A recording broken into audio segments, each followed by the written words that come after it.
Break के बाद एक मरतबा फिर खुशामदीद। नाज़रीन, बात हो रही है पाकिस्तान और भारत के दरमियान तिजारती ताल्लुकात की, और ये ताल्लुकात दोनों मुल्कों की आवाम के लिए, दोनों मुल्कों की मईशत के लिए, दोनों मुल्कों के दरमियान रवाबत के लिए किस तरह सूतमंद है, इस पर भी बात कर रहे हैं। अमीन हाशवानी साहब हमारे साथ मौजूद हैं। हाशवानी साहब, रीजनल ट्रेड की तरफ क्यों जाना चाह रहा है पाकिस्तान, सार्क में, या शॉर्ट टर्म इंटरेस्ट क्यों ले रहा है अब इस मौके पर? देखिए, ग्लोबली अगर आप देखिए एक ट्रेंड है रीजनल ट्रेड ब्लॉक्स की। आप अमेरिका में देख लें नाफ्टा है, EU यूरोपियन यूनियन है, एशिया में देख लें आसियान है, हमारे यहाँ सार्क रीजन है। ये 15 साल से अगर आप देखें कोई पेशरफ नहीं हुई है। अब ग्लोबली ट्रेड ये है कि रीजनल ट्रेड ब्लॉक में मेजॉरिटी जो आपकी जो ट्रेड होती है इसी में होती है, क्योंकि आपकी इकोनॉमीज ऑफ स्केल जब आपकी बढ़ती है, आपकी जॉइंट वेंचर्स होते हैं, आपकी कंपेटिटिवनेस आपकी बढ़ती है, और इसी तरह आपकी प्रॉस्पर। अगर हम नहीं करते हैं तो हम आइसोलेशन में रह जाएंगे, क्योंकि आपको प्रेफरेंशियल ट्रेड एग्रीमेंट्स वरना आपको कहीं से नहीं मिलेगी, आपको रीजन में ही आपको मिलेगी अगर आप सही तरीके से अगर आप रहें। एंड क्वाइट फ्रैंकली पाकिस्तान की इकॉनमी अगर आप देख लें, हमें बहुत सारे चैलेंजेस है, एम्प्लॉयमेंट, इन्फ्लेशन एक्सेट्रा। तो रीजनल ट्रेड ब्लॉक इस वक्त सार्क रीजन में पाकिस्तान को इंटीग्रेट होना बहुत ज़रूरी है। इसमें पाकिस्तान की economy, Pakistan as a nation, इसके फ़ायदे हैं। Okay, and we need to enter into it. अगर आप सार्क के आप रीजन में देखें 4% का सिर्फ ट्रेड हो रहा है, दूसरे रीजनल ट्रेड ब्लॉक्स में आप देखें वहाँ 30-40% ट्रेड ब्लॉक हो रहा है। India is an economy which is growing, so we need to, China है, इंडिया है, इसके साथ हमें ट्रेड बढ़ाना है ताकि उनके साथ हम पाकिस्तान भी कर सके। और पाकिस्तान में पोटेंशियल है, there is no doubt about it, सिर्फ हमने उसको यूटिलाइज नहीं किया, दैट्स सेपरेट सब्जेक्ट, लेकिन पोटेंशियल है। So we have no choice but to integrate. और जैसा कसूरी साहब ने कहा, दूसरे जो मसाइल है वो भी जब माहौल तब्दील होगा तो वो हल होना शुरू हो जाएंगे। और दुनिया भर में यही होता है कि अगर आप किसी से ट्रेड करते हैं, इसका मतलब बिल्कुल नहीं है कि आप अपने मौक़िफ़ आप खो बैठते हैं, बल्कि आपके चांसेस बढ़ जाते हैं कि जो भी आपके मसाइल हैं वो हल होना शुरू हो जाएंगे। ठीक, बिल्कुल ये ऐसे ही है कि दोस्त तो बदले जा सकते हैं लेकिन पड़ोसी बदले नहीं जा सकते। और यकीनन भारत से तिजारती ताल्लुकात न सिर्फ भारत के लिए बल्कि पाकिस्तानी अवाम के लिए भी सूदमंद है, क्योंकि पाकिस्तानी ताजिरों को 1 अरब से ज़ायद आबादी की मंडी मिल जाएगी अपनी तिजारत के फ़रोग के लिए। बहुत शुक्रिया अमीन हाशवानी साहब, आपने हमें ज्वाइन किया। पाक भारत तिजारती ताल्लुकात के ऊपर बात कर रहे थे। और अब प्रोग्राम का दूसरा हिस्सा जिसमें बात करेंगे आज रात बन्नू में होने वाले अफसोसनाक वाक़े की, जिसमें 350 से ज़ायद शिद्दत पसंदों या फिर कैदियों को छुड़ाकर ले जाया गया। हमें प्रोग्राम में ज्वाइन कर रहे हैं ब्रिगेडियर रिटायर्ड महमूद शाह साहब। उनसे बन्नू हमलों से मुतालिक मजीद बात करते हैं। महमूद शाह साहब, खुफिया इदारों ने इत्तला भी दी कि हमले के इम्कानात मौजूद हैं, इसके बावजूद किसी संजीदा स्टेप का लिया ना जाना और जेल पर हमला, कैदियों का फरार, ये किस जानिब इशारा कर रहा है? दरअसल बन्नू जो है वो काफी अरसे से लगता ऐसा रहा है कि उसको नेग्लेक्ट किया जा रहा है सिक्योरिटी पॉइंट ऑफ व्यू से। बन्नू जो है वो क्लोजली लोकेटेड है नॉर्थ वजीरिस्तान के साथ, और उसके साथ FR भी है, फ्रंटियर रीजन भी है। काफी सारा बन्नू का बंदोबस्ती इलाका जो है वो डिफेक्टो ट्राइबल एरिया बन चुका है, और तकरीबन 6 पुलिस स्टेशन का एरिया है जहां पर पुलिस जो है वो पेट्रोलिंग नहीं कर सकती और वो अपने पुलिस स्टेशन तक महदूद है। तो इस किस्म के हालात में ये बिल्कुल नेचुरल है कि ऐसा वाक़या, जो मेरे ख्याल में इतना बड़ा वाक़या शायद पाकिस्तान की तारीख में नहीं है, कि 300-400 आदमी जो है वो चल के एक मेन जेल को वो ब्रेक करे। ये कंधार में हुआ था, मगर बन्नू जो है वो कंधार नहीं है, ये एक सेटल डिस्ट्रिक्ट है जहाँ एक DIG पुलिस भी करीश भी है, और DPO भी वहाँ पर मौजूद है, पुलिस वहाँ पर मौजूद है। तो मैं समझता हूँ कि हुकूमत की तरफ से गफलत ये हुई है। यहाँ पर खैबर पख्तूनख्वा में ओवरऑल लॉ एंड ऑर्डर की सिचुएशन इम्प्रूव हुई है, मिसाल पिशावर में, मरदान में, कोहाट में, यानी जितने यहाँ पर हुए हैं वाक़यात या तालिबान की तरफ से वो कम हैं अभी। लेकिन ये जो हालात है बन्नू में, वहाँ पर मेरे ख्याल में इसको नेग्लेक्ट किया गया है, और ये एक वेकअप कॉल है।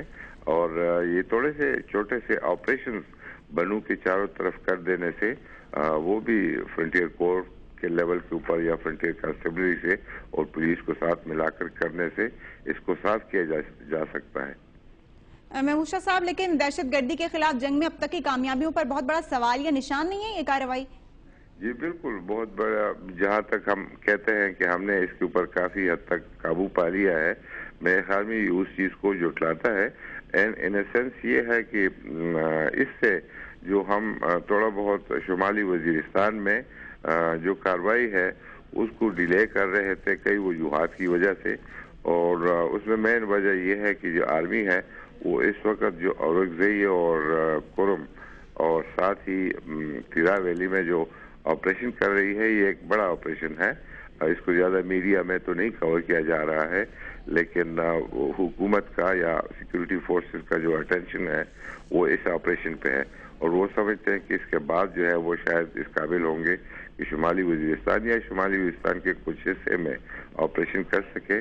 तो मेरे ख्याल में इस वाक़े के बाद जो है इवन पाकिस्तान में भी हुकूमत के ऊपर दबाव बढ़ेगा कि नॉर्थ वजीरिस्तान को सीधा क्यों नहीं किया जा सकता।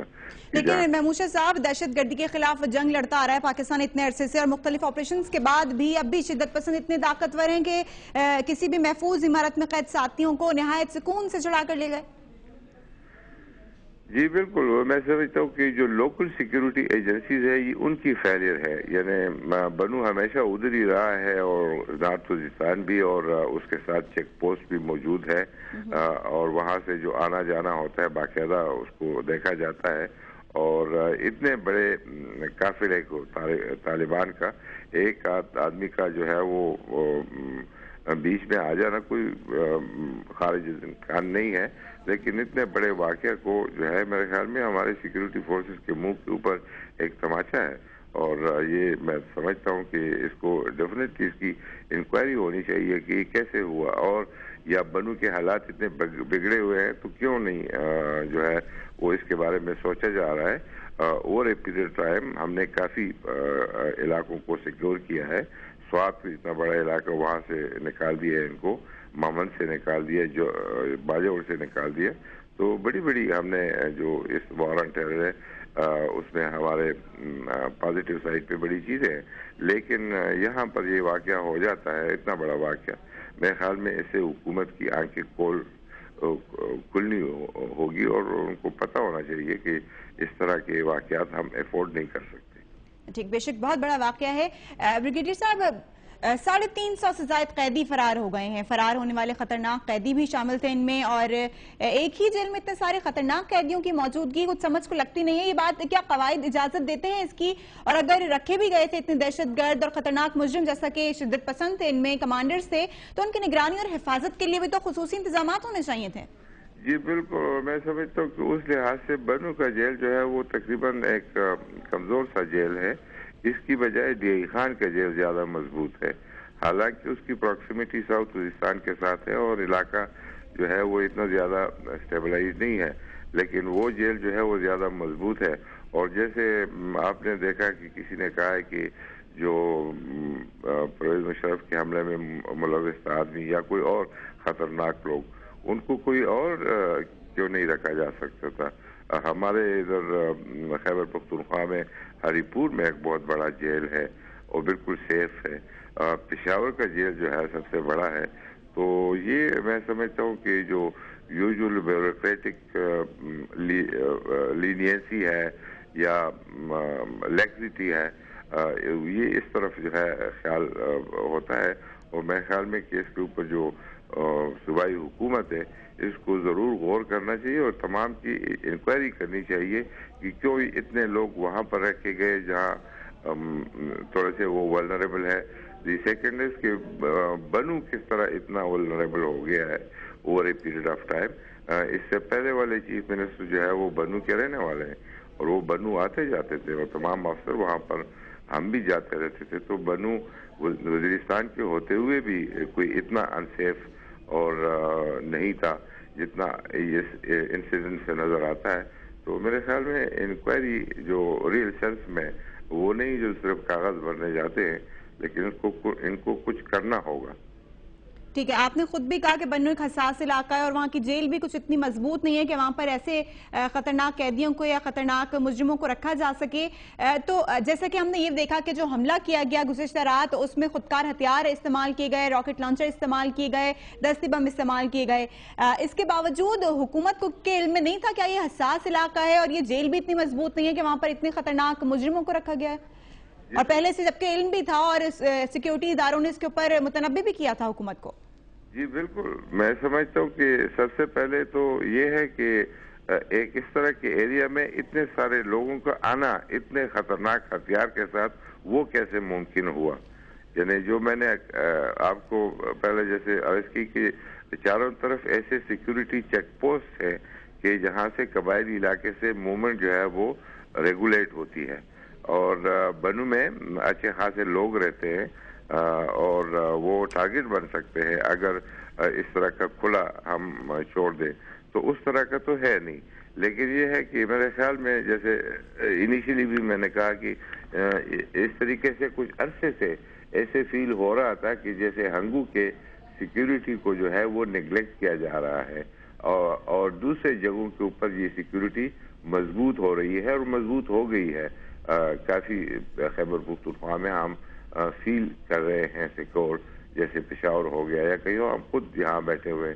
لیکن اگر اس طرح کے واقعات جیسے ہم پشاور کی تھی، کوئی 300 آدمی بڑے بڑے ہتھیاروں کے ساتھ اور گرینیڈوں کے ساتھ آ جائیں گے تو پھر تو کوئی یہ سیکیورٹی نہیں ہوئی. اور میرے خیال میں یہ پورے جو وہاں پر یہ واقعہ ہوا ہے اس کی انکوائری بہت شفاف ہونی چاہیے، کوئی روٹین نہیں اس کو سمجھ لینا چاہیے. اس طرح کا واقعہ پاکستان کی تاریخ میں شاید پہلی بار ہوا ہے. کندھار میں واقعہ ہوا تھا اور کندھار اور بنو میں بہت فرق ہے. بہت شکریہ بریگیڈیئر ریٹائرڈ محمود شاہ صاحب، ہم سے گفتگو کے لیے بنو بات کر رہے تھے. اور اصل میں یہ بات ہے کہ قانون نافذ کرنے والے ادارے کیا شدت پسندوں کے ہمدردوں سے مکمل طور پر پاک ہو چکے ہیں؟ یہ بات زیر غور ہونی چاہیے. اور اتنا بڑا کام جو شدت پسند چھڑا کر لے گئے اتنی بڑی تعداد میں قیدیوں کو، یہ بھی سوالیہ نشان ہے حکومتی کارکردگی پر بھی اور یقیناً انٹیلیجنس اداروں کی کارکردگی پر بھی. آپ اپنی رائے سے ہمیں آگاہ کر سکتے ہیں کب تک @DawnNews.tv پر. پروگرام میں حصہ لینے کے لیے بہت شکریہ. آپ سب کا اپنا خیال رکھے گا. اللہ حافظ.